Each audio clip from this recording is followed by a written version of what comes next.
my Toronto. VK on the beat. Check. I'm in Toronto where you wanna get the city love. I'm from Toronto where you wanna get the city love. I'm in Toronto like we wanna get the city love. My city love me back for my city love.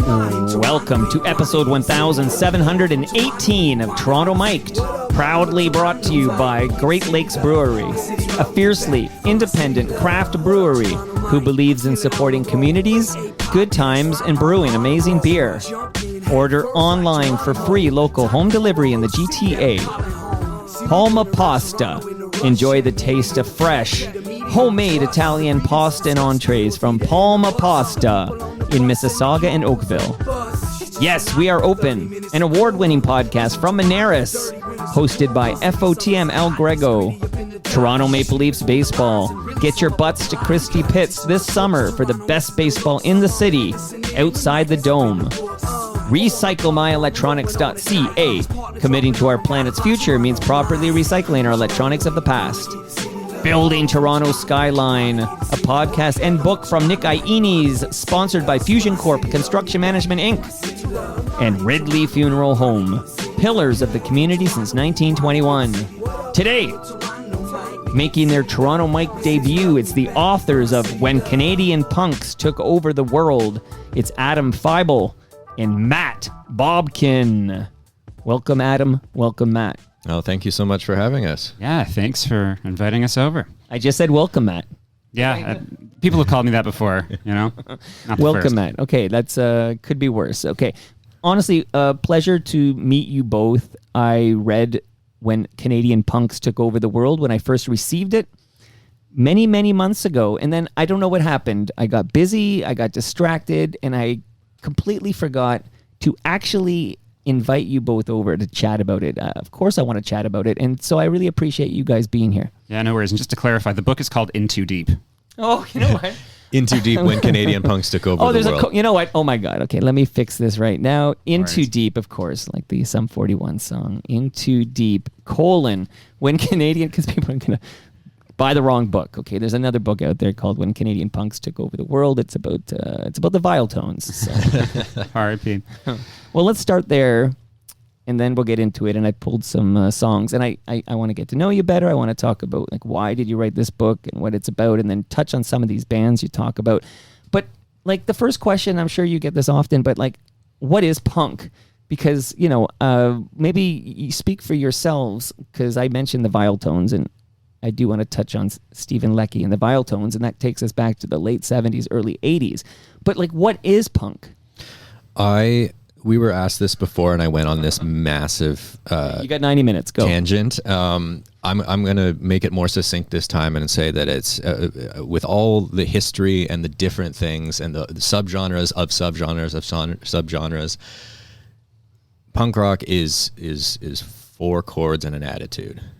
It really is about the attitude, right? Yeah, for me, punk is a reaction. Throughout the decades, if you have like the early punk, the Clash, the CBGB scene, and you have hardcore in the 80s, and then pop punk in the 90s, 2000s, and then the stuff that the kids are putting out today, it's all looking at the world and saying something's got to change and getting aggressive about it. And so even though it sounds different, I think the ethos is similar. Because a lot of people think a punk, they think that is a sound. Like, oh, it's what that Sex Pistols guitar thing. Like, it's an actual sound. But punk is it's an attitude. Yeah, well, and it's interesting. I find, if anything, like, because Adam and I get pushback. We got a lot of pushback when we announced the book, just because they said, oh, Sum 41, Avril Lavigne, that's not punk music. And right. I think that Some in particular bears way more resemblance to, like, the Clash, Sex Pistols, than, like, I think hardcore in the 80s really created this tribalism. Mm-hmm. Where it's like that is what people I think associate with punk, just like the like lo-fi grungy nature, but like original punk music is very clean and melodic sounding.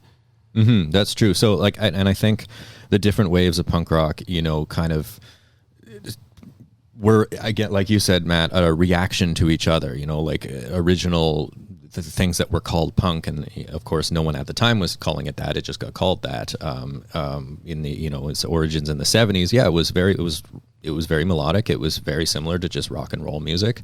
But yeah, it had more of an attitude. It had more grit. It had a bit more speed. Sure. And then hardcore came in and just blew it all up, way louder, way more aggressive, way more angry, way faster. And then as a reaction to that, it's like you take that speed and aggression, and then in the 90s with, you know, bands like Green Day and Known Effects, let's make it more melodic again. Let's make it more poppy. And so they did that, and then it's kind of constantly giving and taking in terms of those kind of different sides of what we associate with the punk rock sound. Yeah, because we recently lost Stephen Leckie. I heard the rest in peace. We say shout out to Ridley Funeral Home on this show. So shout out to Ridley Funeral Home. We lost Stephen Leckie like last week. He's the founding member and singer for the Vile Tones. And as a result, you know, I've been playing some Vile Tones and talking about the Vile Tones. You know, a lot of people listening don't know a Vile Tones song and aren't sure who is Stephen Leckie, who are the Vile Tones. So I did a whole episode called Who Was Stephen Leckie?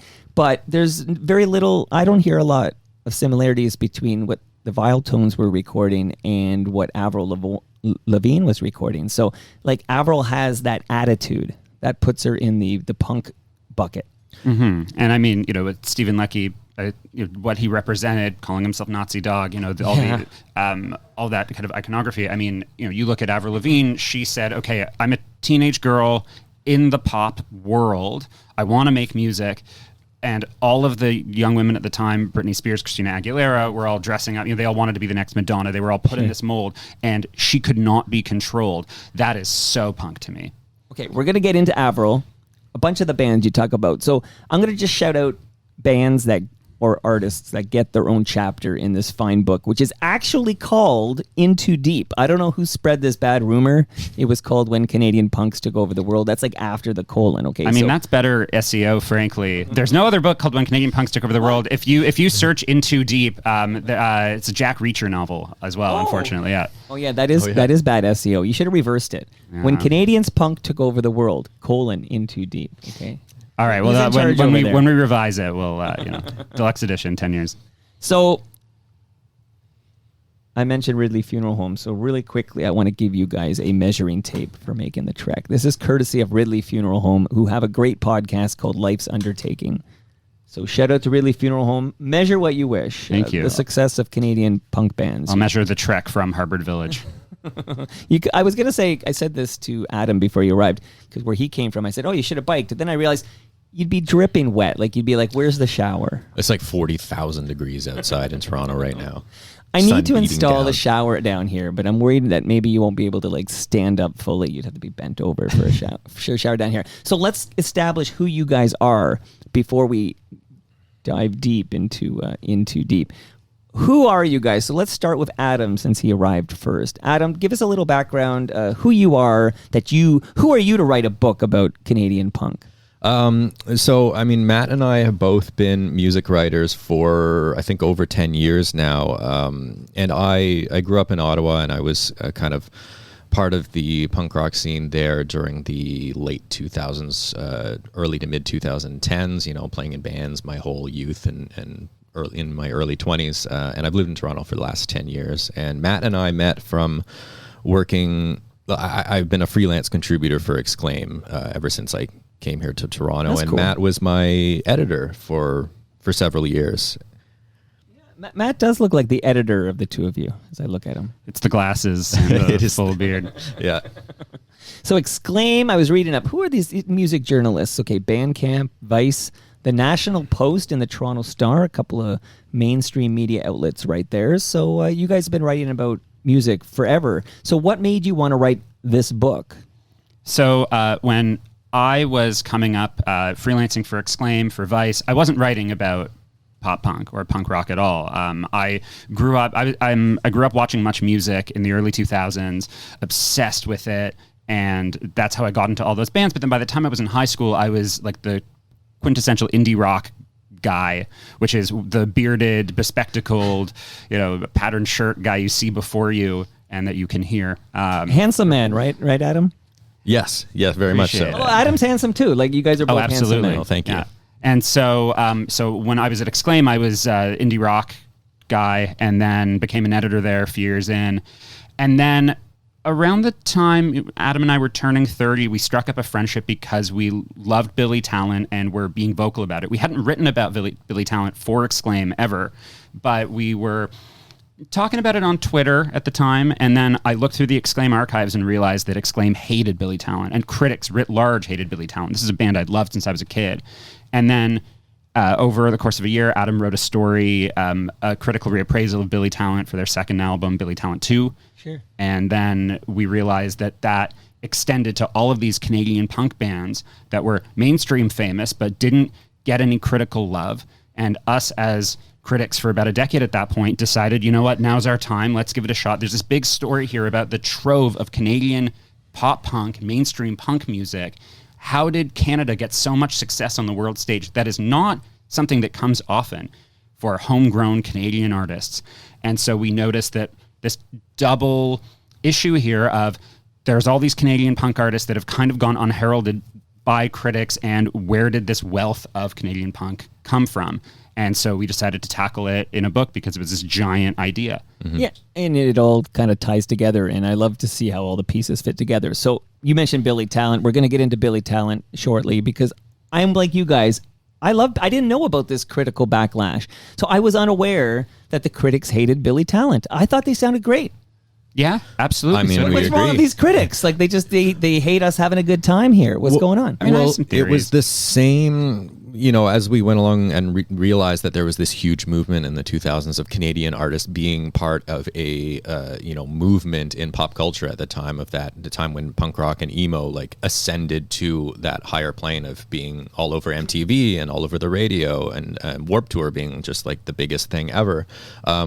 We realized that that the others, Sum 41, Avril Lavigne, Simple Plan, they all had lots of haters as well. And that didn't, we set out to tell the story ultimately of how each of these artists got from, the suburbs of Montreal or of Ajax, Ontario, or of St. Catharines, and became these kind of world-conquering, globe-trotting artists. But part of that also was just, giving some long overdue, credit to and counter that critical negativity that and fans too. Like the Punk Police have been around for a long time, and it wasn't. Oh, we're gonna hear from the Punk Police when I can tell you, because I do a lot of episodes with the Al Nolans, like the real heads from like the scene back. David Quinton Steinberg from the Mods. I could Cleve Anderson, who was in Battered Wives. Like we can go on and on. I just had Liz Worth on to talk because she wrote the book on that late 70s, early 80s scene that we talked about for a moment. And we did the Vile Tones episode, tribute to Stephen Leckie with Kire Paputz, whose dad was Chris Haight, founding member of the Vile Tones. And by the way, I'm glad that all these bands we're going to talk about, nobody took a nickname that had the word Nazi in it. So I think that was a good progress. Yeah. There's no Nazi dogs in this group here. No. Okay. So I'll shout out quickly the bands, artists that get a heavy spotlight in the book In Too Deep, which I do recommend. I read it twice. And then I'll explain why I'm glad you wrote this book. So Gob, Sum 41, Avril Lavigne, Simple Plan, Billy Talent, Silverstein, Alexisonfire, Fefe Dobson, Marianas Trench. These are the artists that get like a major spotlight, but get touch on a whole bunch of other artists from the scene. Mm-hmm. And here's why I'm glad you wrote the book. I've been doing this show a long time. I don't know, 12, 13 years. And this is episode 1718. And I love music, so I gravitate towards, talking to musicians and talking about music. That's why you guys are here right now. But I notice I'll touch on the 80s quite a bit. I'll do an 80s thing because that's when I was kind of growing up. And I will touch on 2000s, not as much as I probably should. But I really live in the 90s. Like my focus is on the 90s bands. Like let's talk Rusty, Lowest of the Low. Like let's Killjoys. Let's get into that scene right there. I don't know, Sloan. Like this is kind of where I live. So reading your book really filled in a lot of cracks for me because I kind of got distracted. I started having kids.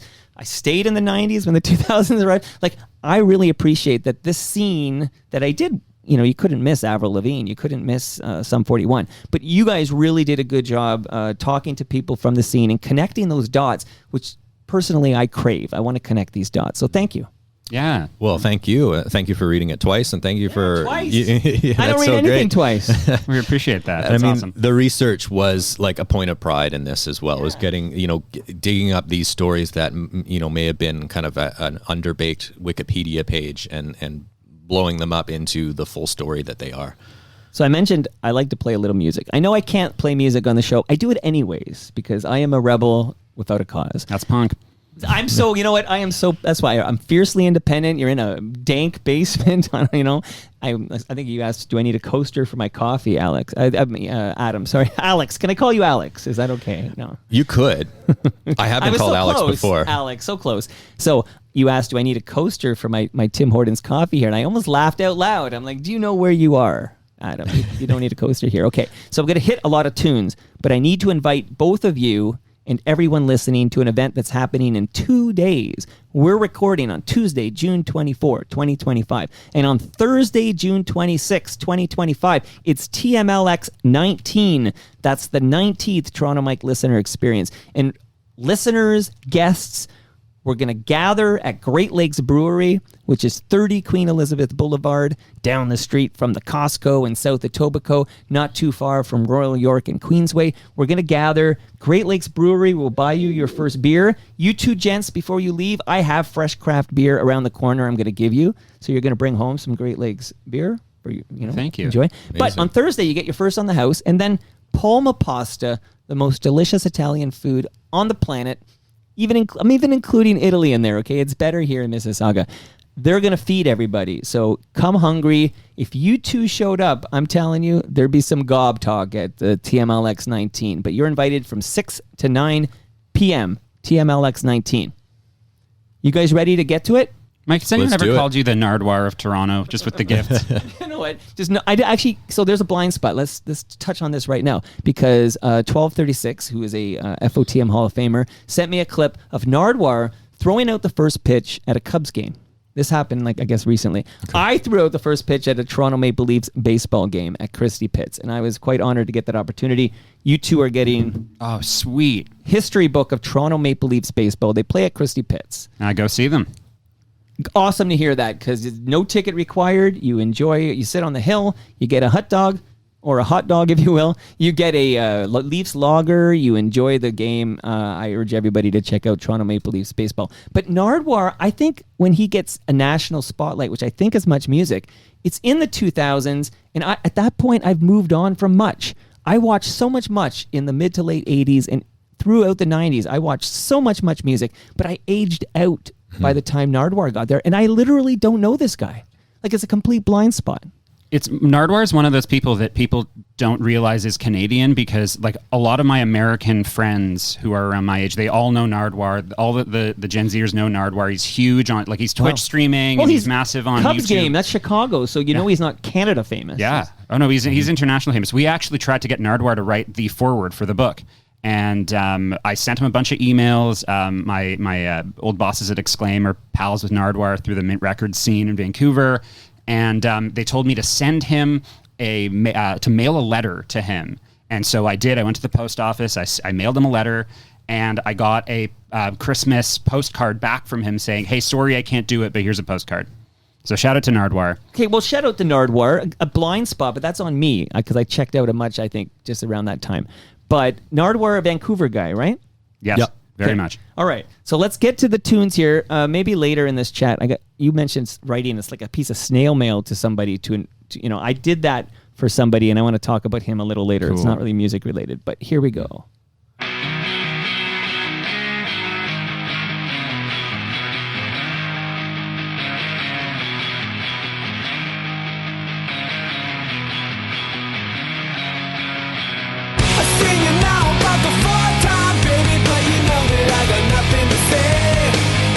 Charming to look on your face when you're rising, finding something I just can't do now.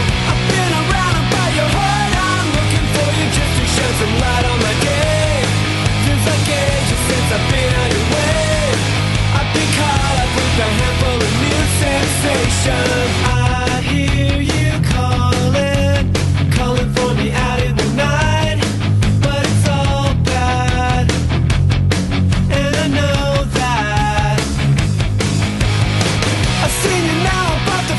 little taste of Vancouver's gob. Let's start here. Your book actually starts here as well, but you mentioned Nardwuar, you mentioned the scene. Again, we're not going to read the book for the listener. We're just going to touch on some of the bands, and I have a few questions, and people got to get in too deep to get the deep dive here, and it's worth it, man. It's very dense, and there's lots of great stories, and a lot of dots are connected. But tell me about Gob. So we argue that Gob are Canada's first real big pop punk band. I mean, when you have Green Day that emerges in the early 90s out of Southern California, Gob up in Vancouver, so pretty quick drive up. They are the ones really carrying that torch, saying that, Vancouver's a hardcore city. We got DOA, SNFU, ends up relocating there. Pardon? Oh, Dayglows. Yeah. They might be Victoria, actually. But, BC, it was very hardcore scene there. Yeah, Canada's hardcore stronghold, I'd say, for sure. And so... although, Biff Naked lives here now. Yeah, that's true. Just want to point that out. She's a Mimico. Mm. Okay, I mean, everyone comes to Toronto eventually. and so... Gob says, no, it's not those guys. Like, they're great, but we want to make the melodic stuff. They like Screeching Weasel and just the Fat Wreck scene and all that stuff. Lookout Records, right. Green Days. They were just obsessed with that label. Sure. Right. Yeah, and so they're carrying that torch in Vancouver, and they're like the only ones. And they're kind of outcast in the scene for a bit, and then within a couple of years, I mean, they get big on Much Music. Well, this is where I discovered Gob, because I'm still watching Much Music at this point, and there was a lot of Gob on Much Music. Was it Soda? Because Soda was that was the first big video that everyone there were a few, like when I was going to pull a song, like I was going to pick one song from select artists. I did go through a bunch, and I did recognize a whole whack of Gob.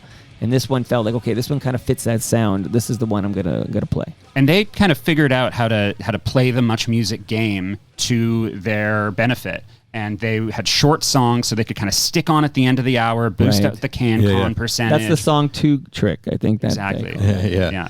And so they didn't get as big as a Sum 41, for example, but they got as big as as mainstream as a punk rock band, I think, had gotten to that point. And so they kind of set up, that chapter tells their story, but it also introduces all these concepts of how hard it is for Canadian artists to get out of Canada to get play. Yeah. And a continuing theme in the book, and I'm always interested in how the cake gets baked, but it's like getting screwed over by record labels. And the Fefe Dobson story, for example, and it's just like, okay, we're dropping you now. And like a whole bunch of, it just seems like the game is rigged. Mm-hmm. Yeah, it doesn't favor the artist. Well, and one of the things we wanted to do with the book was it's not 9 separate chapters that you could read at any order. We wanted to tell a singular story, this kind of rise and fall of this Canadian punk dominance. And part of that is, Gob, I think, is this almost cautionary tale of like, careful what you wish for, and that like they just got burned at every turn, and then they finally make it big. They signed to a major label in the early 2000s in the wake of Sum 41, and then they get dropped basically instantly. Mm-hmm. Right. A lot of cases of that throughout. And I mean, I have been told, and I think we set it up this way as well, that you can just read, select chapters if you care about one more than the other, but there is definitely a narrative. Why would you do that? Like, just read it in order. There is a narrative through line. Yeah. And we want the people who only like maybe one or two of these bands to be like, what's Fefe Dobson doing here? What's Marianas Trans? What's Avril Lavigne doing here? And then to go in and then realize the significance of these artists, because I think they all paint a single picture. Like there's an artist that's got a chapter, we'll get to it later, I literally know nothing about. Like there is one artist on this list I know nothing about, so it's just a blind spot. I've got a bunch of blind spots here. But so an FOTM is a friend of Toronto Mic'd. You two are now FOTM, so welcome to the fraternity. Thank you so much. Thanks for having us. I'm going to just drop names of FOTMs that seem to play a role in some of these band stories. So for Gob, and I dug that song listening to it in the headphones now here in 2025. It's still digging it. But what role does FOTM Jason Priestley play in the rise of Gob? Jason directed the video for which video was it? Was it that one? No, it's not. No, it wasn't that one. Okay. It was one before that, from their second album. And Terry David Mulligan starred in it. Well, there's the other starring FOTM I wanted to ask you about, Terry David Mulligan, because you mentioned Much Music. Well, I can't remember. Is Terry still involved with Much West at this time? Like, does he still have the pull at Much Music at this time? Yeah, I believe so. He was because he was still in like around like the early Sum 41 days. I feel like he was there until maybe 2000, 2001. Okay, he was always the older VJ guy hanging around there. But He's so cool. He's still so cool. He's one of the first people we talked to for the book, and he is really lovely. And he rode for Gob. You know, he just loved the music, and he loved hanging out with the guys, that they were just like these fun guys to hang out with. And he was like, I'm just gonna boost you, you know, like I'm gonna do what I can to get you on Much and to just help you because I like your band. So this past weekend, my third born played in this tournament in Scarborough, a legendary, they call it an international tournament. I don't know if that's true, but they call it that. But it's the Robbie, okay? So the Robbie, it's for cystic fibrosis. It's a wonderful event. And my kid was in a soccer tournament as part of the Robbie. And the final line of the Billboard Hot 100 #1 hit by Scarborough's Bare Naked Ladies is Birchmount Stadium, home of the Robbie. Like, this is the line that Stephen Page sings. Like, so there's a Billboard Hot 100 hit that shouts out this Scarborough tournament, which is mind-blowing. But the reason I'm bringing up Bare Naked Ladies, who obviously predate your era here, and they're not quite punk, are they? But Bare Naked Ladies, they got an attitude over there, okay. But Bare Naked Ladies also received great, they were lifted by Jason Priestley, who got them on the Peach Pit on 90210, and then directed, I think it was The Old Apartment maybe, but he directed, I think it was Old Apartment, but the role of Jason Priestley in helping Bare Naked Ladies from Scarborough is almost replicated with Vancouver's Gob. Yeah, absolutely. I mean, he really rode for these Canadian bands. And yeah, shout out Jason Priestley. We tried to talk to him, but you know what? I could have helped you because FOTM Gear Joyce has Jason Priestley on speed dial, and I know he loves talking about punk. Expanded edition. We'll do it in 10 years. Yeah, for sure. That's the rule. Okay, so again, I don't want you guys here for 3 hours here, so I'm just going to move on to a bigger band, at least internationally. Maybe not in Vancouver, but a bigger band.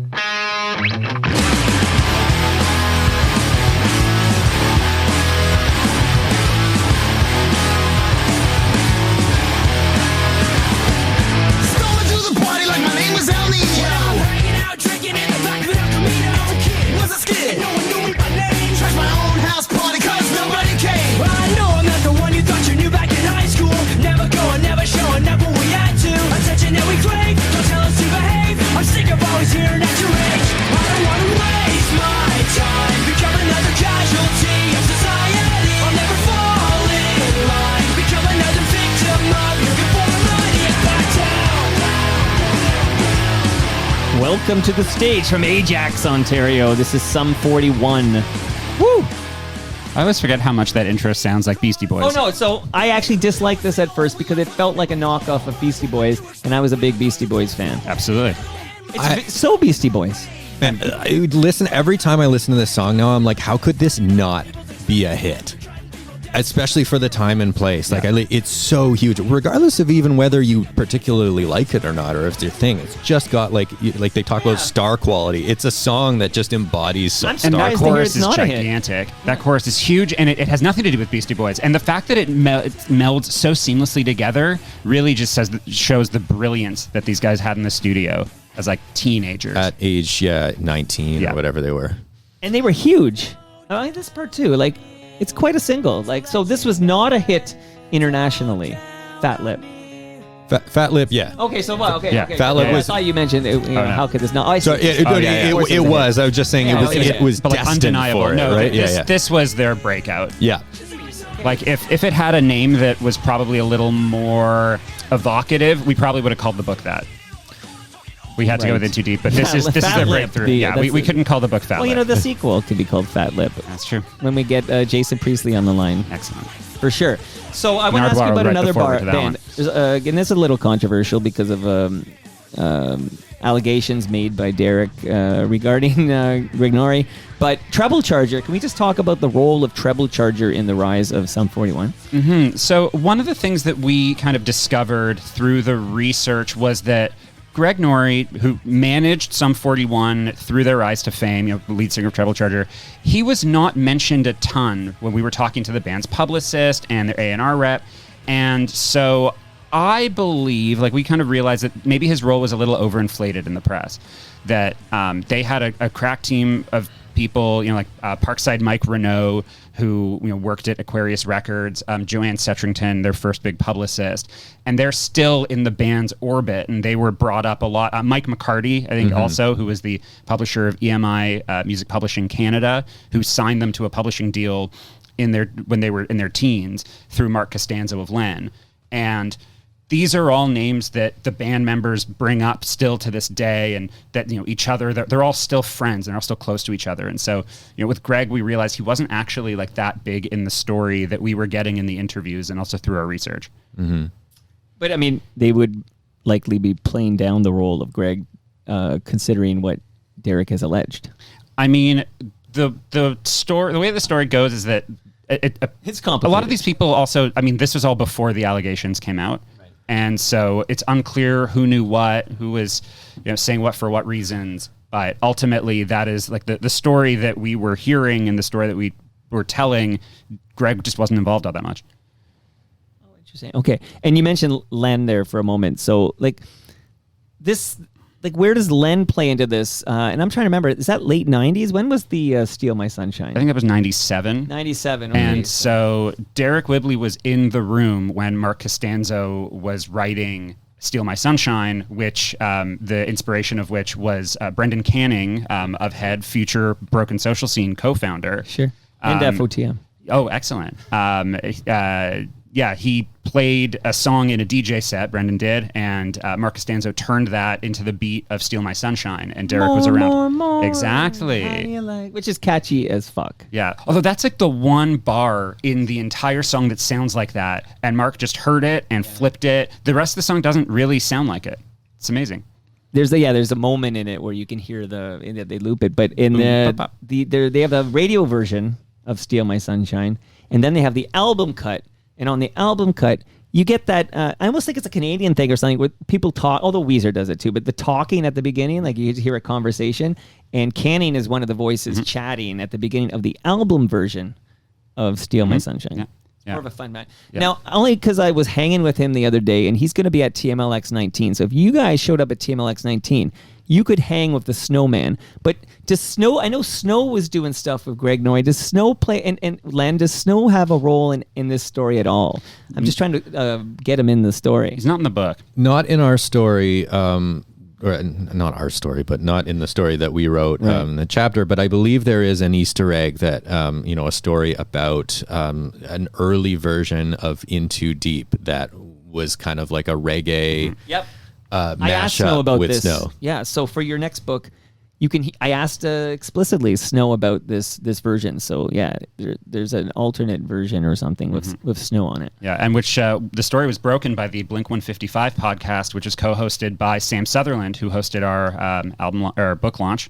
It's kind of an album launch, though. That was the vibe at the Rivoli. And also my old Exclaim co-worker, Josiah Hughes. So, it's all connected. Everybody knows each other. Well, it's a small world anyway, but... Super connected, if you will. But this Shout out to Canadian Brendan music... Yeah, right.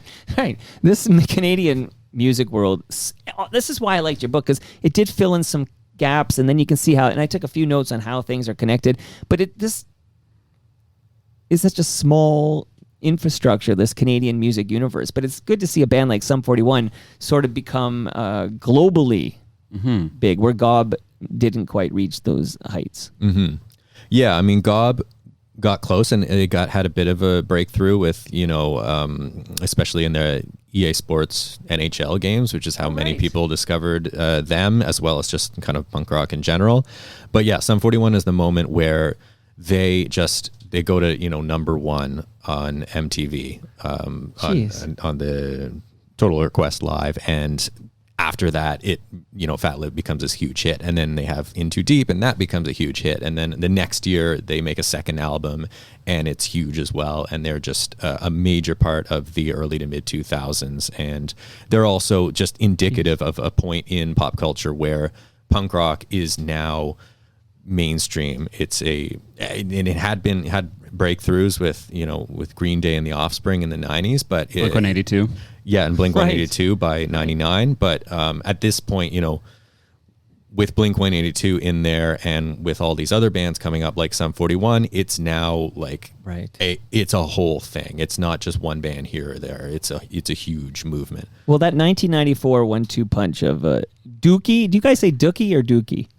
I say Dookie. This came up recently. Yeah, I think Dookie. I'm trying to remember. A friend of mine razzed me about it, and I don't remember which one I actually do. I've done both over the years. I think I said Dookie, and he I gave say me- Dookie. Yeah, and I've then- only ever heard it pronounced Dookie. Okay, well, you know what? It's probably Dookie. But I've changed over the years. I mean, I've been listening to that record a long time. So So Dookie and Smash. The Doki. 1-2. I call it Doki.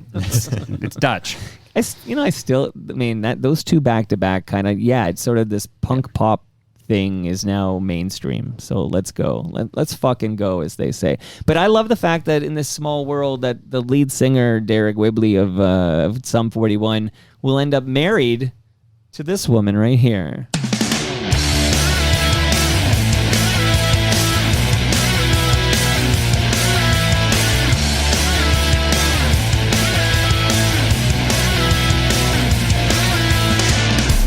He was a boy, she was a girl.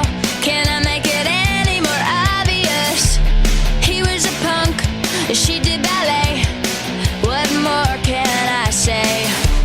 He wanted her, she'd never tell. Secretly she wanted him as well. And all of the friends stuck up their nose, and they had a problem with his baggy clothes. He was a skater boy, she said see you later boy. He wasn't good enough for her.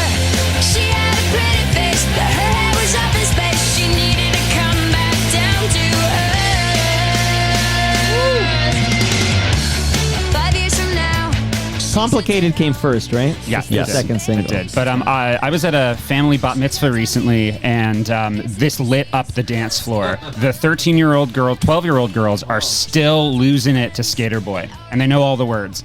Are they dressing like Avril? That was quite a look there. Not at the bat mitzvahs. I don't think that ever. I'm sure there must have been at least one Avril-themed bat mitzvah at some point, but I doubt there are Jewish parents in the world that would let their daughter wear the tank and tie to a bat mitzvah. It's a bit of a holy occasion. Avril Lavigne I think it'd be comes cool. from Napanee, Ontario. That's right. Which I know because if I'm driving to Ottawa, I'll see like a sign for it. En route. The en route, yeah. No, I've done that drive many times, and shout out Napanee. So who is bigger? Avril was bigger than Sum 41, right? In the global stage. Easily the biggest artist of the nine. We did a little like Google Trends mapping, world mapping, and we had to take Avril out of it because she just, whatever color she was in the Google Trends Right. map, she just floods the world. She is far and away a bigger artist than anyone. So what I want to ask about Avril, so again, a lot of great detail in the book about, teenage Avril and trying to shape her sound and what she would sound like and everything. But can you just talk about the role of The Matrix? And I'm not talking about the Keanu Reeves movie. It gets confusing there. But because the three big bangers from Let's Go are all Matrix productions, right? Let Go, yeah. Let Go. What did I call it? Let's Go. Okay, Let Go. Let's get that right. Okay, The Matrix.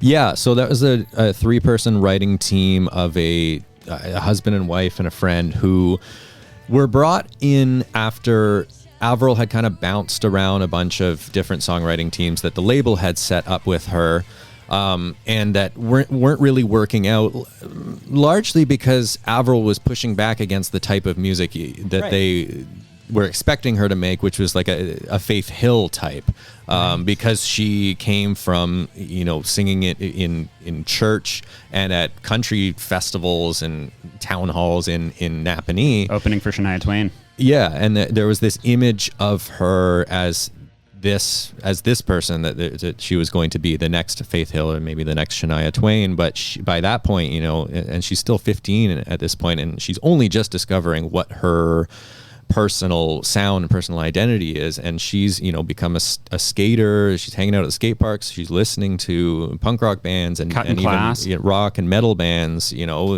getting into Green Day and NoFX and also Metallica and System of a Down and stuff like that. And so she's like, by the time signed to a $1 million major label deal, she's like, oh, I don't want to be Faith Hill. And so she's bouncing around songwriters a lot, pushing back quite a bit. And The Matrix is the one that kind of unlocked a bit of a sound that was a compromise between what she wanted to do and what and the label wanted hits, you know, they wanted pop hits. And so you get Complicated, which is not really a punk rock song, but Skater Boy is a pop punk banger. And, you know, I'll stand behind that 1,000%. And that's, you know, that's where you get that. And then after that, you know, she doesn't want anything to do with any of those songwriters. And on her second album, she's like, I'm gonna choose my own songwriters, and I get to, because this album did amazing. So well, I'm gonna get to some of those I do. songwriters for sure. One of whom was in this basement just late last year. I had a great chat with her. But so the three big bangers. What's the name of that ballad? The third one that was a huge hit. I'm With You. I'm With You. It's a nice song actually. But they're all, you know, It's those beautiful. three, all three of those. But ask me to name a fourth song from Let Go. Go ahead. Okay. So Do you want me to? yeah, well, you don't have to do it. You got to listen to Losing Grip. You got it's the yeah. first track on the record, and Okay. it's massive. I think I think almost all my Avril exposure was Much Music. I think that's so those three big bangers. But they were all the Matrix, and she didn't want to work with the Matrix again for the second album. But she did want to work with Chantal Kreviazuk. Yeah. And of course, she's married. I kind of like how all these people are connected. I mean, Avril ended up married to the guy from Nickelback, for God's sakes. But like Rain Maida from Our Lady Peace, who's of course still married to Chantal Kreviazuk. You know, they met. Their labels had them meet at a Pearl Jam concert. I got this story from Chantal. But interesting that she wants to work with Chantal because she likes Chantal's music.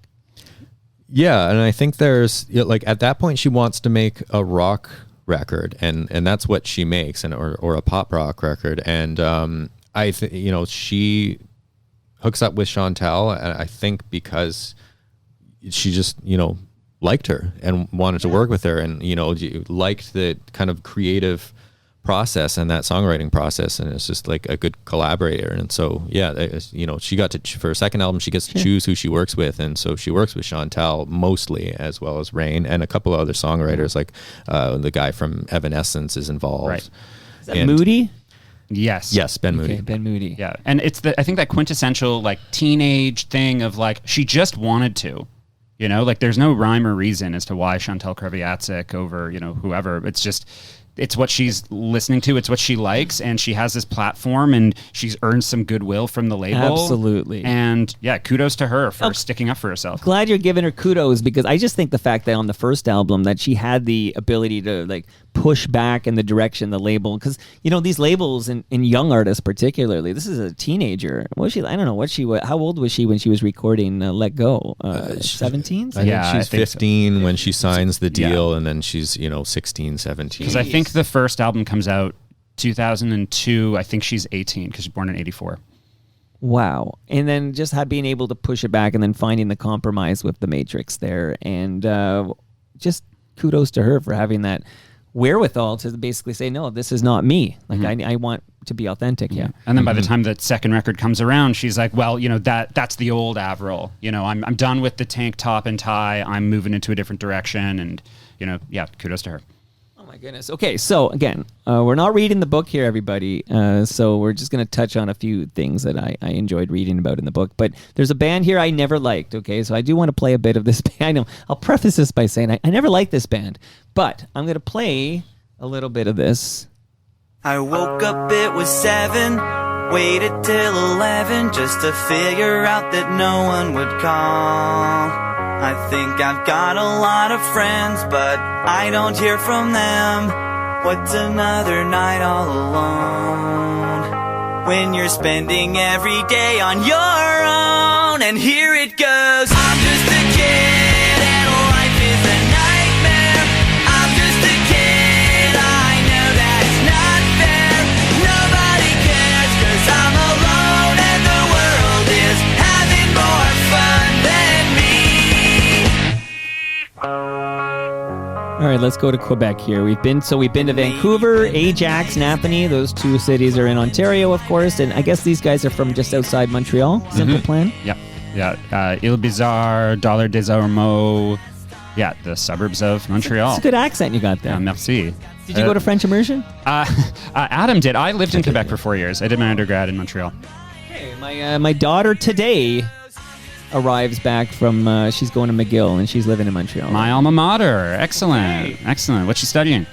a business. I know that she let me know that she needed some kind of 98% or something to get into this business program. So I don't know the exact name. I wasn't in the business program. Not getting any 98s. Well, I don't know what's going on there, but we got lucky with Michelle, who will be at TMLX 19 on Thursday. Everybody come meet Michelle. She's in town this week here. Actually, her mom turns 50 tomorrow, so she was coming back for that. So I'm going to grab her for TMLX 19. But, all right, so I preface it by saying, I was around for Simple Plan, but I was too old. I'm sure my ears just felt like kids' music.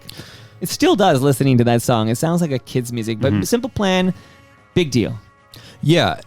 Look, this song especially, it is very youthful. It is very, even by pop punk standards, pretty tame, and really draws back on the punk part of pop punk. If you listen to like another big single from that album, "I'd Do Anything," that I will stand behind as one of the best pop punk songs of all time. Absolutely. So would Mark Hoppus at Blink-182. Yeah. Okay, well, I pulled the wrong jam. Yeah, and I mean, these guys have a long history in punk rock bands, like, really hard, fast skate punk bands, namely Reset, throughout the 90s before, some band drama happens. They break up. A couple of them get back together. High school band and form, a new one, Simple Plan, because at that point, they're getting a little more into kind of the poppy alt rock of the late 90s. Chuck and Pierre, the drummer and singer of Simple Plan, having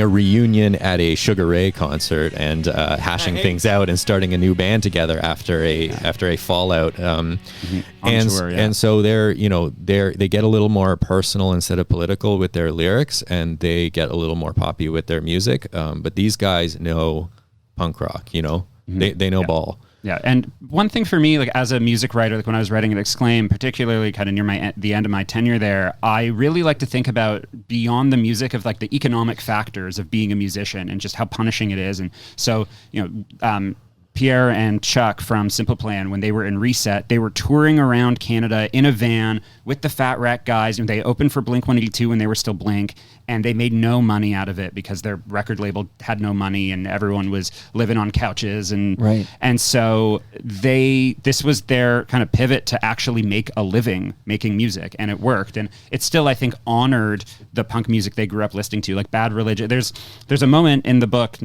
where Chuck listens to a Bad Religion song on the radio late at night, and it just like jolts him out of bed and changes his brain, and they go from being a grunge tribute band called Stone Garden to which you can put together how they came up with that. Soundgarden. To making pop punk like Bad Religion. And so I think that that like DNA is still in Simple Plan. And I think they get like an unnecessarily bad rap just because they like did a hard pivot. Okay, now there's a name I'm going to introduce to our little story here because it's going to tie in nicely with the next band out of Streetsville, which is a fancy way of saying Mississauga, okay? How come we do that for... Why do we do that for Streetsville? We don't do that for other neighborhoods. We would say Mississauga, but when it's Streetsville, we call it like it's its own city. It's just a neighborhood in Mississauga. Why does Streetsville get that extra special attention? I think because it is, or what, like it was its own, pre-amalgamation was its own thing. But when was that amalgamation? Still, yeah. Before I was around. 2001, I guess. The Toronto one is 98. Yeah. But that's not a Mississauga thing. No? Okay. No. I'm getting my Ontario geography wrong. Here. Yeah. What area did you grow up in? Where did you call home when you were growing up? Sorry? Like, are you a Toronto guy? No, I'm an Ottawa guy. Oh yeah, that's right. Okay, so I'm Toronto, and I could tell you the 6. Before Drake called it the 6, I could tell you. But anyway, I remember that amalgamation. It's one of my earliest political memories. Look, shout out to the 6, and shout out, of course, to Scarborough, home of the Robbie. Okay, so we're still on Simple Plan. I'm just going to introduce a name because he's also an FOTM and a famous name in this country, George Stroumboulopoulos. Like, what role does he play in the rise of Simple Plan? So George had a radio show on The Edge, Punkorama, and he would let people kind of come and give him a CD and say, okay, here's a new punk song, you got to play it, and he will play it live on the air for the first time. And so someone came into the studio while he was recording Punkorama, gave him a CD of I'd Do Anything, and he played it, and he would turn the song off after 30 seconds and kind of clown the listener or the gift giver on air. Sure. And he played I'd Do Anything and was like, this song is a fucking smash. And then the team at Coalition Music, who were in talks with Simple Plan to manage them. They had just signed on to manage them, or they were in the conversation, called him and said, do you think this song is any good? Like, they heard it on the radio, and George said, yeah, this song's a fucking smash, and so they signed them. Okay, a moment of this song that I didn't pull. And I wrote this letter in my head, 'cause so many things were left unsaid. But now you're gone, and I can't think straight. This could be the one last chance to make you understand. Yeah, I'd do anything just to hold you in my arms, to try to make you laugh. Somehow I can't put you in the past.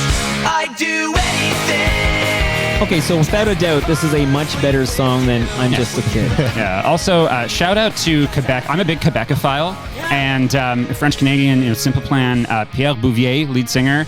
And so he is the only member of the band who speaks English with no trace of a French-Canadian accent, because his grandmother was Anglophone. And so, but his approach to songwriting is rooted in English being an additional language for him. And so the way that he constructs songs, the way that he sings, I think that pop punk sneer is all part of his approach. Like, it's all about the sound, which I think is what makes them a great pop punk band.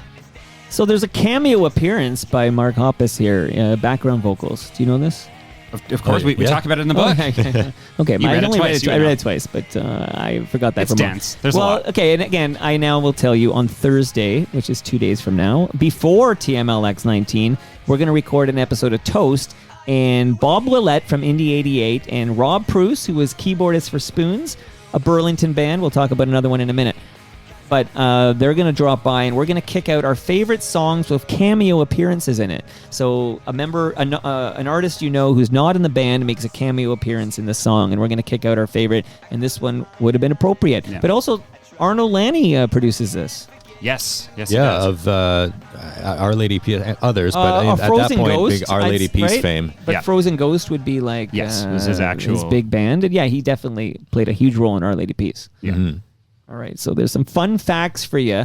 And Strombo played a role there. Yeah, we're back to Strombo because he's going to segue nicely, because I'm going to kick out a jam from a band all three of us really like. In fact, this is my favorite band of all the bands in the book. This is my favorite, probably. Right, so here we go.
Billy Talent from Streetsville, Mississauga, Ontario, Canada. Yeah, they're also my favorite of the 9 bands that we featured. Actually, when we signed the book deal, the first song I listened to should have been In Too Deep, but it wasn't. It was Try Honesty. It was this one. Mm-hmm. Just put it on, and just that opening guitar is just pure dopamine to my veins. Mm-hmm. Okay, we're all in agreement. I'm disappointed to hear the critics were shitting all over Billy Talent. Come on. The critics and my cabin mates at summer camp in 2004, I got horrifically bullied because my mom snuck a Billy Talent CD Of in my all bag. the bands to get bullied for, like, that just blows my mind because this is a hard rockin' kick-ass band. I know, and like just growing up and like thinking about it, it doesn't really make any sense. But like also, it would have been anything, you know. I really didn't fit the mold of the camper, and that's fine. But they picked Billy Talent, and it's my supervillain origin story, and now I got this manifesto, right? And that's how we let's got take this it. book. Yeah. Yeah, and Adam's forever grateful. I love Ben's vocals on this too. I think I read in the book where he feels his vocals are. I love his vocals on these songs. Oh, absolutely. Yeah. Yeah, I mean, He's it's a maniac. extreme, very unique voice, and just a commanding stage presence, and then off the stage, like one of the most pleasant, nice guys you'll ever meet. Very amicable. I was at a basically it was a in memory of Martin Streak. So 10 years after his passing, there was an event at the Opera House, and I was recording from the lobby, so people would come in and they would pay tribute to the late great Martin Streak. And I finished the recording. I was there like 3 hours recording. It's still in the feed if somebody wants to dig it up. It's freaking amazing, actually. But I'm packing up because I'm going to bike it home, and it's way out east or whatever. And then I see Strombo shows up, and he's got Ben with him. And I had a little chat, and he seemed like a very pleasant man who will one day make his Toronto Mike debut. But we should kind of disclose. I feel like it's a bit of a conflict of interest that never seems to be talked about. But George, of course, racking up plays for the song on 102.1 The Edge, but Ben's working at CFNY and working pretty closely with Strombo. Yeah, well, Ben notoriously didn't talk about his band when he worked there because he didn't want to come off as like corny or like an opportunist. Yeah. He didn't want to just be like, here's my CD, George, here's my meanwhile, CD. is playing the hell out of the songs like for his buddy Ben. It's good music. I'm not saying that it's because it was just because it was his buddy Ben, but I mean that is an interesting conflict. Well, and I think that's something that any music broadcaster or critic is going to stumble upon, where like their friends make good music. I think it's pretty easy to separate music by good friends and good music by friends. Yeah. Right, and this is good music here. But shout out to Hawksley Workman, who's been over here, and he sat down, and I played for him Anger is Beauty, which is a Hawksley Workman song I quite like. And he talked about how he knew he was cooked. He knew he was fucked when he heard on 102.1 The Edge a new song by a band out of Streetsville, Ontario here, named Billy Talent, and Try Honesty, which we just listened to. And he said, okay, he felt he was blown out of the water by how hard that song, how heavy that song was. That's Hawksley's opinion. I mean, yeah, people have tried to fact check us because we talk about how Try Honesty was one of the first songs, if not the first song, that put screaming on the radio. I copied that quote. I'll read it because I actually did want to bring it up because the quote was, I think Strombo has the quote, "Nobody was getting that heavy on the radio," was the quote. Right. And I don't know because, I mean, The Offspring, I mean, there's other songs, I think, but what would you say? You were going to say something about that. Do you think that's true? That I mean, by that point, nu metal's a huge thing, right? So Slipknot's got like a number one or number two Wait and album. Bleed was fucking heavy. But was that on mainstream rock radio? Not really. No, like and Korn and System of a Down, like these were getting play on MTV, and these were big bands. System of a but Down Korn is a good one. Korn's heavy. Korn still doesn't really scream. There's Jonathan Davis is predominantly singing. Same with System of a Down, and on mainstream radio, like that was more MTV stuff or Fuse TV, or Much Loud and stuff like that. On the radio, yeah, until Billy Talent came along with Try Honesty, like that was pretty much as heavy as it gets. We can split hairs. We can go, there might be, but definitely at the very least one of the heaviest things on mainstream radio at the time. Yeah, definitely a tide shift for sure. Do you guys know Skye Wallace? Yes, yes, I do. So she was here like a week ago. She has a new single.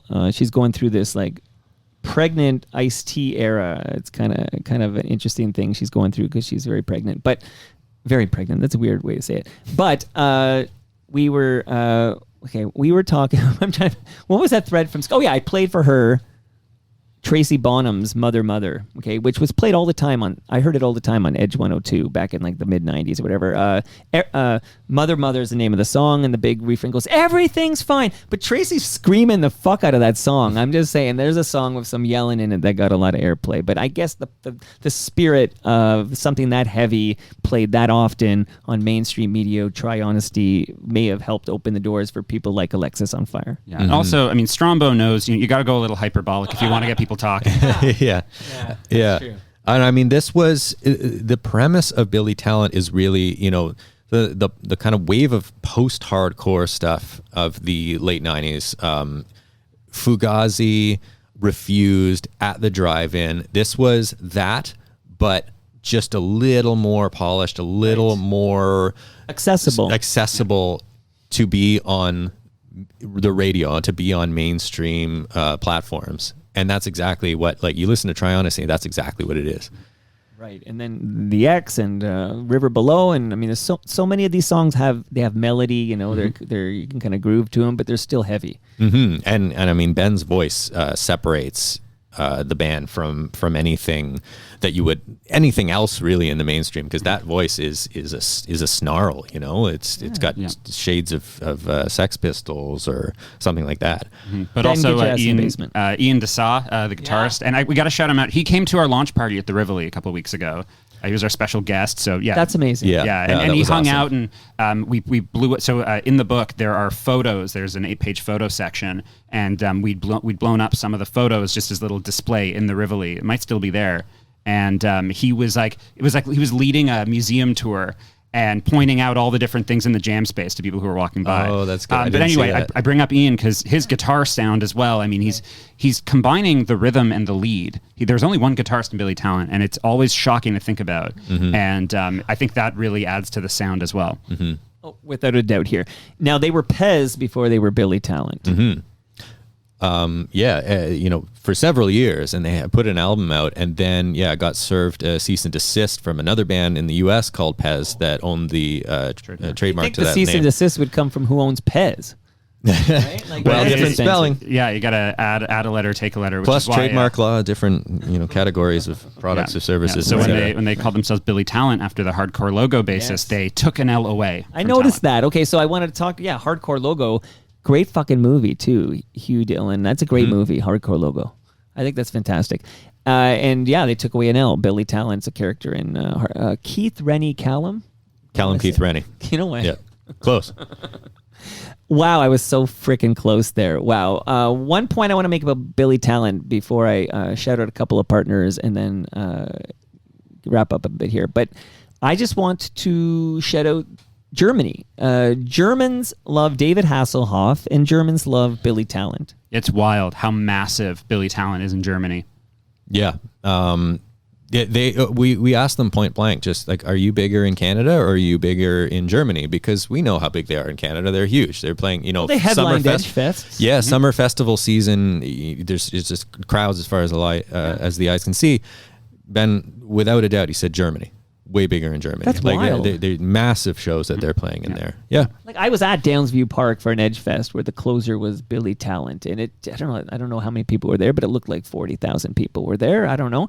And they're bigger in Germany, which I think will be a mind blow for some people. Yeah, and that story is told in quite some detail in the book, and another point of pride, and I think that's probably the first time that story has been really told in full. Yeah, we found their German label and tour reps, and we hunted them down, got them on a Zoom call, and we heard the full story, and that's all in Too Deep. On that note, I bet you, only because I do a much smaller scale, but I'll talk to somebody and they'll mention somebody, and then I'll kind of put in the work to track that person down to either corroborate the story, or they'll tell it in great detail and they'll introduce a new part of the story, and then you'll go find that person and get them on to kind of confirm. Like, it's thrilling. Like, I get this adrenaline rush. Like, it's so exciting. I can, living precariously through you two gentlemen, I think writing this book and connecting these dots and stuff, that must have been fun. Yeah, that's exactly what it felt like. It was exciting to come across a new thing that just like opened the story, gave us so much more story to tell. And then we would, maybe have through one interview, we would have 3 or 4 or 5 more people to get in touch with and build the story around that. It's like The Wire when Lester Freeman has the pictures on the wall and how all the pieces matter. It's exactly the same thing. Yeah, the hardest part was saying, okay, we can't talk to, the concert promoter in Munich. We just can't do that. We gotta move on. We gotta write another chapter. Yeah, and by the time we did almost all of those kind of interviews with people in the band's camps and their friends and former managers, label people and whatnot before we actually spoke to the artists in most cases. So by the time we spoke to them, we knew the story. Yeah. Cover to cover, and it was filling in with details and their own memories and stuff like that. So, and I think some of them were kind of surprised at how much we already knew, which I think as a researcher... Are they surprised by how passionate you are about the minutiae of this story? I'd say so. We got an email from Cone, the bassist of Sum 41. He was like, when he read the chapter, the Sum 41 chapter of the book, and he said it was surprising to him that that it's worthy of this type of attention. But he's like, but it's cool. He's he's very complimentary toward us. And yeah, it was just, when he was living it, he didn't realize that people would care this much. A lot of humility with these artists too, which was a big through line. That, exactly. And people spoke of that, the other people in those camps that we if I look at the list, I believe all of these artists still live in Canada. Fefe Dobson at least was in Nashville at one point.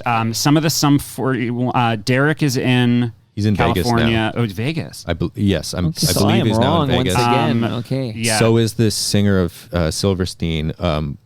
About a year ago, he moved to Vegas. He had just moved when we interviewed him, so maybe 2 years ago. Yeah, some of the Simple Plan guys are in California, but Cone is in Toronto. Billy Talent, mostly Toronto. They're all in Toronto. Alexis, Wade's in Montreal now, apparently. Right. Yeah, he was on CFNY for a while as a DJ. Yeah. But yeah, I think some, they come and go, but they're all. It's hard in Canada, unfortunately, to stay here and to make a living making your art. There's just more opportunity in the States, and I hate it. I hate that that's true, and I would love to hope that we can use this kind of cultural moment we're having to invest in Canadian arts and culture. I agree 100%. And you're right. There are artists like Joni Mitchell and Neil Young, and we can go back where they had to go to the States. But then you have artists like Anne Murray, who lives here, and the Guess Who guys live here. Randy lives here, and Burden lives here. And so there are examples of big global bands that we've created where they've decided to stay put. But, Shania didn't stay here, and I don't know which of Celine's houses she's living in now, but I don't know if she stayed there. By the way, Celine Dion's personal entertainment lawyer for years and years and years is a guy named Paul Farberman, who will be at TMLX 19 on Thursday because he now manages Snow. So it's more connections for you right there here. Okay, so I want to say hello to Al Grego, who will also be at TMLX 19 because Al hosts a wonderful podcast from Marianas called Yes, We Are Open. He went to Regina, Saskatchewan. I noticed there's no bands from Regina on your list here. We're missing a bunch of provinces, actually, but we'll get to that in a minute. No East Coast either. Yeah, right. Okay, so you got a couple of BC, you got one Quebec, and everything else is Ontario. Yeah, 6 of 9, Ontario. Yeah, 6 of 9. Okay, so Al went to Regina to get inspiring stories from small business owners for Yes, We Are Open. Season 8 just dropped. I urge you to subscribe and listen. And while you're doing that, subscribe to Building Toronto's Skyline from Nick Iones, where we have very interesting conversations. We're going to record a couple of new episodes on Friday morning. Thank you to Nick Iones and Fusion Corp for fueling the real talk on Toronto Mike. And last but not least, before I kick out this banger, I urge you to go to recyclemyelectronics.ca if you have any old cables, old devices, old electronics. Don't throw that in the garbage because the chemicals end up in our landfill. Go to recyclemyelectronics.ca, put in your postal code, and find out where you can drop that off to be properly recycled.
This could be anywhere in the world, but it's actually St. Catharines, Ontario.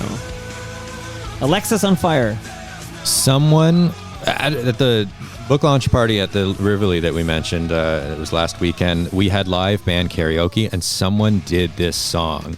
And we were signing books at the time, and I'm so sad that I missed it because I really want to. Apparently, he Doing killed both it. parts? Both parts. Yeah, that's and tough. apparently he killed it. I asked, and they were like, this guy must have been like in a band or something because like he knew what he was doing and he could handle himself. Yeah, we saw them do a bit of it at sound check because I think he was the sound guy. And so he like went up a little bit, but yeah, apparently with him going whole hog was amazing. And I'm so sad we missed it. One of the first times a song must have been done in karaoke. But yeah, live band karaoke. But we all maybe I should make assumptions. I think this is the best Alexisonfire song. This is certainly my favorite. Like, this is the one that introduced me to them. I mean, Adam and I, like, we're 2 years apart, and we grew up in a time where I think you can tell someone's age to the year based on which Alexis album is their big one. Because for me, I'm born in '93. This is my big one. Yeah, and mine was the one from this album was Crisis from 2006. My big album was Watch Out from 2004, and I'm 2 years older than you. So there you go. I mean, if we were to draw a line between like best versus favorite, I could get behind this being the best Alexis song because it's just like it's got that thing, you know, that makes it a quote unquote hit. I have my own favorites, but yeah, this song is definitely have that kind of X factor to it. Accidents is probably up there for me. It could be. Yep. But How yeah. big did Alexisonfire get beyond the Great White North here? So, in a similar case as Billy Talent, not that big in America, but the world is a big, wide place, and they got bigger in places like Australia and the UK and Europe, particularly I think in Australia and UK. You know, like when they play now, they play massive crowds in the UK and in Australia. So, yeah, they got big there, whereas you know. Others will get big, and you know, Silverstein, for example, who we'll get to in a bit, was a big band in America. Well, let's bring, you know what? I think this is the first time I went out of order. Yeah. And I know I went out of order, and I kind of meant to, only because this is my blind Didn't spot. we? So let's speak Oh, for a yeah. moment. So Silverstein's from Burlington, Ontario. Yeah. To me, that's Rainbow Butt Monkeys and the Spoons. Okay, Yeah. we have a third. Okay, can you? How did I miss Silverstein? Like, was I just too old and it wasn't my scene? I guess that happens to a lot of people. You know, it's funny because of the 9 bands that we profiled, Silverstein I didn't listen to until we were researching the book. Adam was not the one who alone. said they need their own chapter. They're a very big, like if you look at their Spotify monthly listeners, which is an imperfect metric to judge a band size, but it's what we have, right? They're really big, you know. But I can't, like. You might not think it. I mean, I read the book, but I couldn't have named a Silverstein song. Like, I couldn't have named one. So they're a band that got really big through the underground. Like they weren't on much music. They weren't on the radio for whatever reason. They signed to an American hardcore label, Victory Records, that was big as hardcore gets at the time. And so they, through touring like crazy, through being on Warped Tour, through all these kind of underground and MySpace, YouTube, all these channels, they got really huge over the last, 10, 20 years. I think that's exactly how you create a blind spot for me, is if, and I'm thinking of at this era, if you're not on much music and you're not on 102.1 The Edge, I might not hear you. Mm-hmm. There were many people who wouldn't like, they weren't in the places, if you weren't into emo, screamo, hardcore music, you would have had to go looking for them. So if you weren't into that, you probably wouldn't have found them. But there were a lot of teenagers who were into that, like me, and they found them that way. Yeah. And so they got this huge following just out of that. But Silverstein had no pop crossover. You know, Alexis had Dallas Green. Ben would sing. Ian's guitar lines are very melodic. Silverstein doesn't really have that sense of melody, which is why they're huge in American hardcore, but they did not cross over the way that every other artist did. Good point about these crossover from Alexisonfire, because Dallas Good had Save Your Scissors. I think that was the name of the song, Dallas but it was Green. like Dallas Green. Who did I come? Dallas Good? Oh, the late great. Sadies, Okay. yeah. Oh my goodness. Okay. Dallas Green, he's living in Nashville still, right? Dallas Green was Did he come back? here. Did we get him back? And Lee Miller from Much Music? Yeah. I'm not sure where he is, Well, actually. because Liam Miller had a store in Toronto at some point. It was like a pandemic, like as emerging from lockdown venture. Jeez. Yeah, as far as I knew, Dallas is in Yeah. Toronto. Okay, well, Dallas could be anywhere in the world. We'll just say that. Well done. Thank you. That's why I've got a award-winning podcast, which hasn't won an award yet. But okay, so where was I going? Oh yeah, so Dallas Green completely had, like, I would say, parents taking their kids to soccer games in the minivan are listening to Save Your Scissors, like, and that great song. I love that song he did with Gord Downie. Mm-hmm. Sleeping Sickness. Sleeping Sickness. I thought that was an amazing song. Big Gord Downie head over here. But I guess Silverstein didn't have a similar, crossover thing that would draw you in. Yeah, I mean, to counter what you said, like they definitely have the melodies and kind of like a pop punk side to them, but they also they come from like emo and like metal and hardcore and those the convergence of all those things that were happening at the time. So Right. they really appealed to that underground kind of that Warped Tour crowd. But this does beg the question, when you two were sketching out this book and stuff, was there an artist one of you felt belonged, the other one just vetoed? Like, so obviously it sounds to me like, Adam, you said Silverstein belongs, and of course there was quickly Matt said, okay, I can buy into let's do it. But was there any artist where you guys simply couldn't come to terms on that? I don't think so. I don't think so, Our no. collaborative partnership was like way more seamless than I think anyone ever really could have predicted. Yeah, it was great, and I don't think there were there wasn't anything like that. And the Silverstein, it was really just look at the numbers. They were a major band, and the numbers don't lie. Like they're They were in the band. news recently because there was the airplane crash in, I think it was in California, but Silverstein kind of was mentioned in that news report. Yeah, because it was their booking agent who passed away. Mm-hmm. So Yeah. kind of I sad. think Billy Talent as well. There was another band from the book. I remember it was Silverstein and one other. Mm-hmm. It's terrible. Yeah. The one thing Adam and I couldn't agree on for the book that we just had to leave was the chapter titles. That was the one thing where we just had different visions, and we decided we're just going to name them after What were the artists. visions? I'll tell you who was right. I mean, mine was a little more of that like academic style. Like you start with like a song title or a lyric, and then it'd be like I don't know, Smashed into Pieces, like how Silverstein broke the mold or whatever. Yeah, a little more creative and a little more academic essay title style, Which is my background. And we just we ended up just playing it pretty straight. Like, with did you think that was too cool for school? I generally prefer simplicity and just simple.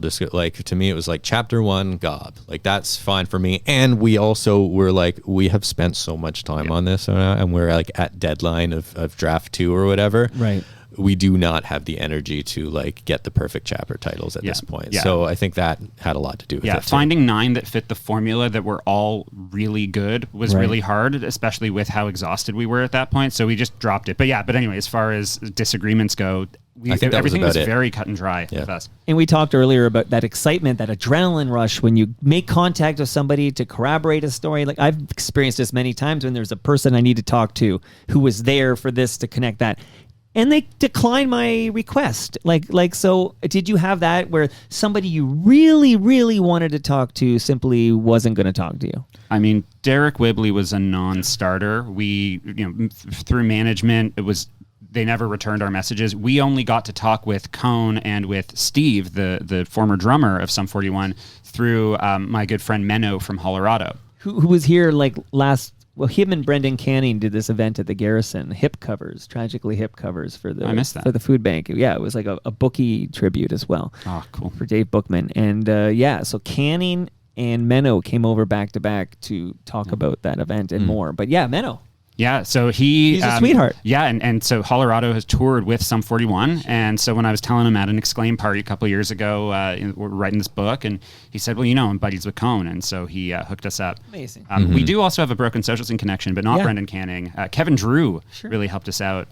His brother, Cameron Drew, works in the publishing industry, and he was the one who told us to go with to query House of Anansi Press, which we did, and then they bit and published the book, and so... anyway, some Toronto indie rock. I'm getting some secondhand excitement from Toronto indie rock So connections. you mentioned, there's 2 bands I'm going to throw at you.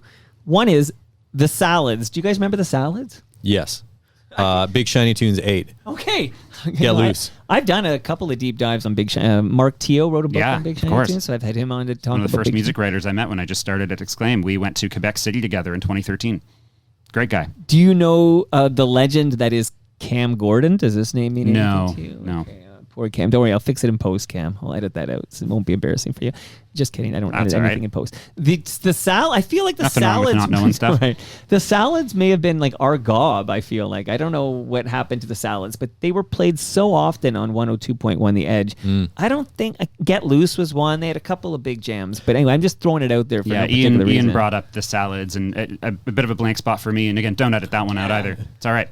Look, I can't be the only one on this damn podcast with so many blind spots. Include one blind spot I have is grade. Okay, now. What is grade? Like, okay, only they're in the context of Silverstein. I feel like this is an Adam question, but I took a note on the word grade. Does grade mean anything to you regarding Burlington Silverstein? If not, I'm going to just chat up about Fefe. I mean, they were the band that, the kind of big brother band of Silverstein, the band that set the mold that Silverstein wanted to be. And they set their sights like, if we can have the career that Grade has had and to make music like Grade, will be considered successful. And then of course they went far beyond that in terms of the reach and the success that they had. But yeah, Silverstein as a Burlington band, like Grade were a few years older than them, and they're like, we want to be like Grade because they are this like highly respected hardcore band from Burlington, signed to one of our favorite labels, Victory Records, and we want to just do exactly that. And I mean, for Silverstein's case, like they did pretty much exactly that. Right. But then, they just took the ball and ran with it so much further. What's your favorite Silverstein song? So later I can go listen to it. Mine is Smashed into Pieces. Yeah, mine too. It's okay. It feels like an easy answer, but I think it's the correct answer. Quick word on Scarborough, home of the Robbie, Fefe Dobson. Fefe Dobson I saw at an Edge Fest once at Molson Park in Barrie. I remember. Bye Bye Boyfriend was a big song on 102.1 at the time. So, but Fefe made the cut. I'm glad she made the cut. And I wonder if you could speak maybe about the role of Prozac. Yeah, that was a fun one. Yeah, and we actually got to talk with Jay Lavigne, one of the members of Prozac. And they were Philosopher King, the right guys who did the side project, which you guys might remember the cartoon characters. Simon and Milo. Bad Disease was one, and It Sucks to Be You. Yeah. What a wild time to be alive. But what role does Prozac play in the development of young Fefe Dobson? So one day Prozac was in their studio just messing around trying to make a song for a Disney Channel original movie, and then they hear from the studio over this young woman singing at the top of her lungs and just crushing it. And so they went over, they knock on the door to the studio, they say, hey, who are you? We're recording a song, you want to do some backup vocals?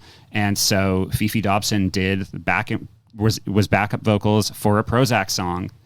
And so then that's how they met, and that was the most fun Fefe had. Fefe had a similar experience to Avril, where she was being, told to sound a certain way because she was a young girl, not just a young girl, but a young black girl, and said, okay, you can only do pop and R&B. And she grew up listening to Silverchair was one of her big artists growing up. Tomorrow. Mm-hmm. Exactly. And she was big into the Sex Pistols as well. Yeah. Yeah. And so, so she linked up with Prozac. And when she was decided not to go with the record label that was funding the session that got her in that studio that Prozac overheard, she then linked up with Prozac, and the rest is history. I feel like Canadian rock is more open to people of color. This is a wild take, only based on the fact that they're Billy Talent, Sum 41. We have Fefe Dobson, Julian here, Taylor, he's been over wonderful, and also I'm thinking Danny Graves from The Watchmen is a person of color. These are all fantastic. We don't really have the same preconceived notion that your rock band is white. And I say that Living Color, I just saw that was the anniversary of when Vernon Reid came on Toronto Mike, and we talked about it. And there's a great rock band, and there are people of color in that band. But it just feels like Canada, we might be, because of how multicultural we are as a mosaic, it might be easier for a person of color to be in rock and roll here. Well, and there's obviously, unfortunately, a lot of institutionalized racism in Canada. But I have some friends who, they're Canadian and they moved to the States recently, and they live in Boston, and they were just talking about how just racialized the neighborhoods are in a way that it is just different than living in Canada. We have our problems here, but it is just way worse in the States and way more segregated in just every possible conceivable way. As to white guys, I don't think we can speak necessarily to, you know, the lived experiences of these people and whether, you know, what kind of challenges they faced or any sort of comments they got or anything like that. But it did, we did notice, especially early on when we were talking about the type of bands that would be in this book, that several of them were people of color particularly in a scene, that punk rock, hardcore scene, very white. And you got Ian DeSaw, Dave Brownsound, and Fefe Dobson as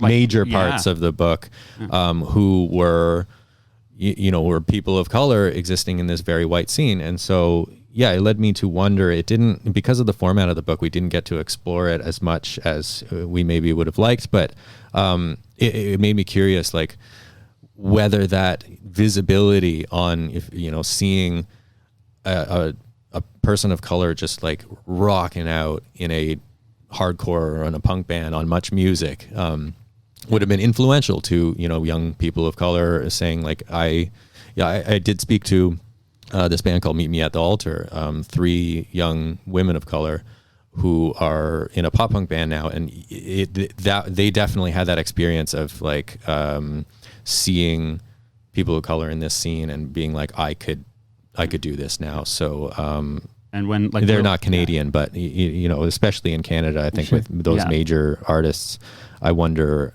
if there were, kind of further reaching impacts of that visibility. Yeah, but even when like Willow Smith and SZA and Olivia Rodrigo made pop punk influenced songs, they all cited Fefe Dobson. Mm-hmm. These are major American pop artists. And I loved your book for bringing home the Prozac fun fact too. Like that I'm there for the Prozac right there. Awesome. Okay, so we're wrapping up here. I will just say that I was lucky enough to have a visit from Josh Ramsey from Marianas Trench, who came over, and we had a great chat. And of course, all my annoying questions are about "Call Me Maybe." Like it's like Yeah. But Marianas Trench also from Vancouver, right? There's a Vancouver band. Maybe speak to does Nickelback play a role in the origin story of Marianas Trench? Yes. So Marianas Trench were the second artist to sign to 604 Records. Can I guess the first? And I did read that. Was it Default? Close. No.